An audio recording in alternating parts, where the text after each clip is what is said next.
The cell smelled of rust and rain. Elias Ward pressed his trembling hand against the cold iron bars, whispering words the walls had memorized.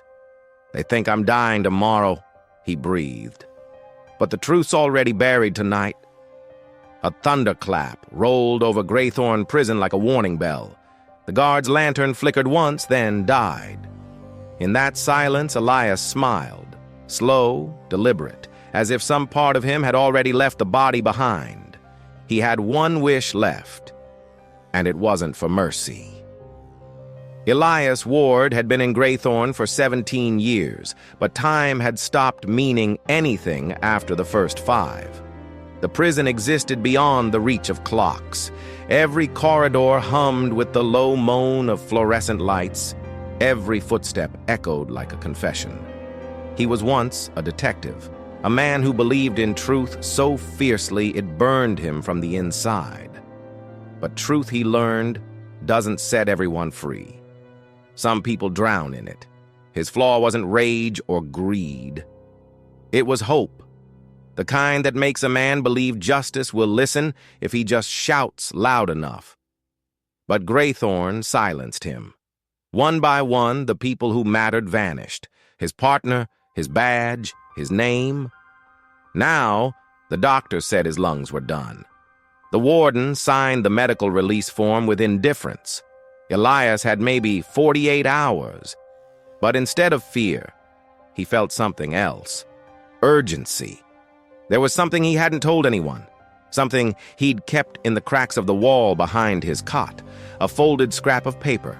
On it, a single line in fading ink. "When the light dies, open cell 412. No one knew what it meant, not even Elias. But he had written it. That night, the rain didn't stop. It came sideways, hammering the narrow window like 1,000 small fists. At lights out, Elias waited until the guard's boots faded down the hall. Then he reached behind the cot and pulled the folded scrap from the wall. The ink had bled slightly, the words trembling like the hand that wrote them years ago. "When the light dies, open cell 412. But cell 412 was his own. He stared at the phrase until the meaning twisted. What if it wasn't meant for him, but by him, for someone else? Someone who hadn't yet come.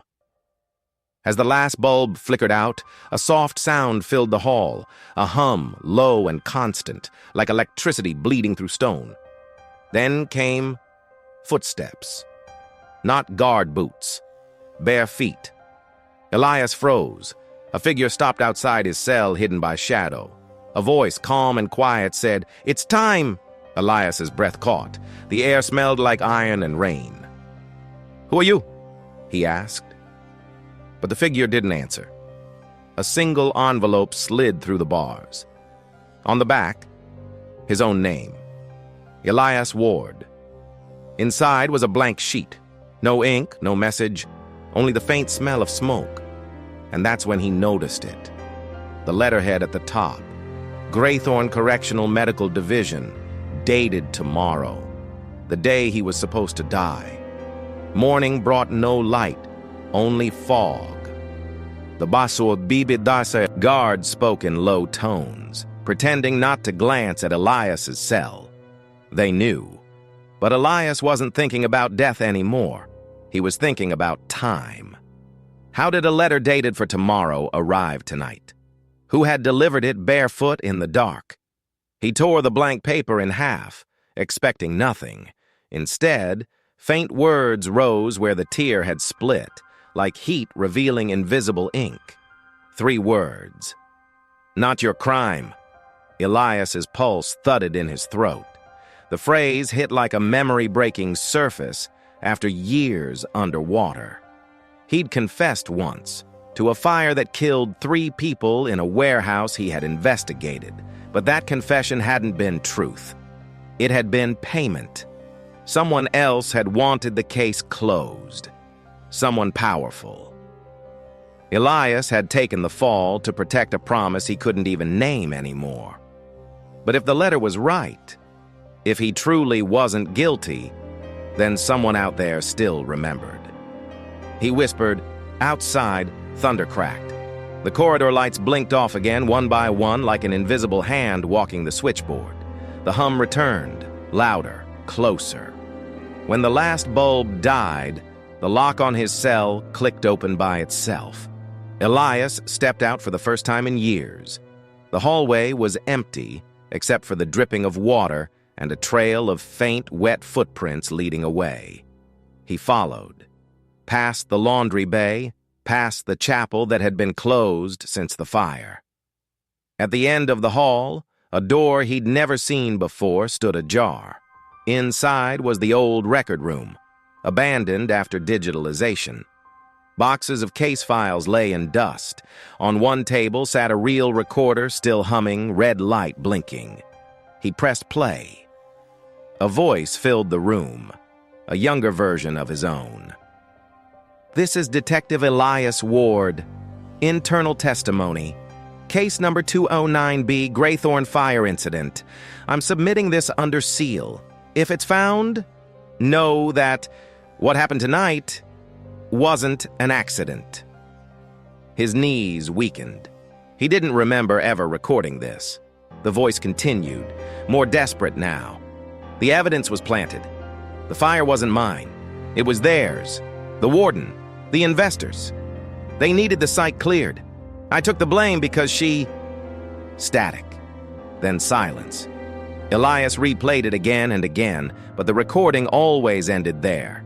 She. Who was she? He searched the boxes, pulling open file after file. And then he found it. A photograph. A young nurse in Graythorn's infirmary, her ID badge half visible. L. Rourke. Ava Rourke. The same name scribbled faintly on the edge of his medical file years ago, where no one should have written it. A shiver ran through him. The barefoot visitor's voice in the dark. It had sounded like her. But Ava had died in the same fire. He could have turned back then. Waited for death. Let the truth stay buried. But the dying rarely fear ghosts. They fear silence. Elias pocketed the photograph and stepped into the infirmary wing. The air there was colder, sharper, carrying the faint hum of forgotten machines. Beds lined the walls like unmarked graves. And then he saw her, or what remained of her, an outline, standing by the window. The same rain streaked behind her as the night of the fire.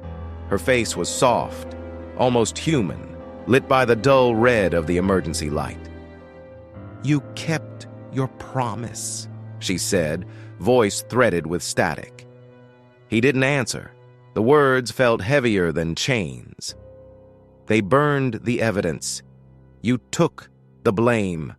You gave me time to get the files out before the fire reached the records wing." Elias's throat closed. "You survived." Ava's outline flickered. "For a while, long enough to send the note, but not long enough to be believed."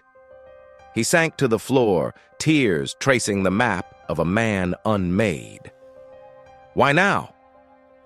"Because dying doesn't mean finished. Some truths wait for their last witness." She reached toward him, her fingers brushing his temple like cold breath.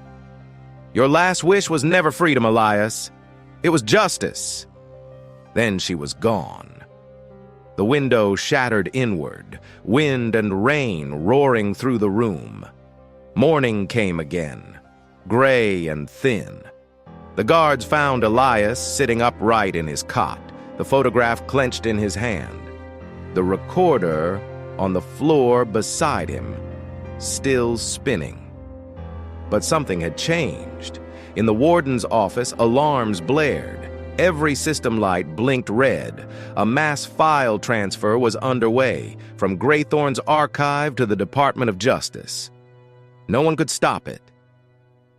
The files of Case 209B, the fire, the cover-up, the forged confession, all went public within minutes. The name Elias Ward trended across the city by afternoon. By dusk, reporters were at Graythorn's gates, and by midnight, the warden was gone, vanished like smoke through a vent. Elias, however, never saw any of it. His heart had stopped somewhere between the final blink of the recorder light and the first siren in the yard. But the recording kept playing on loop, his own voice whispering like a prayer. The prisoner's dying wish was simple: let the truth breathe. They buried him outside the prison wall beneath an unmarked cross of rebar. The rain hadn't stopped for days. At night, the guards swore they heard a hum near cell 412, low, steady, like electricity remembering a name. And sometimes when the lights flickered just before dawn, a voice echoed faintly down the corridor, neither alive nor dead, but resolved. The prisoner's dying wish was never escape. It was to be believed. The fog pressed against the bars, the hum settled, and Graythorn went still, as if a wish had finally found its rest.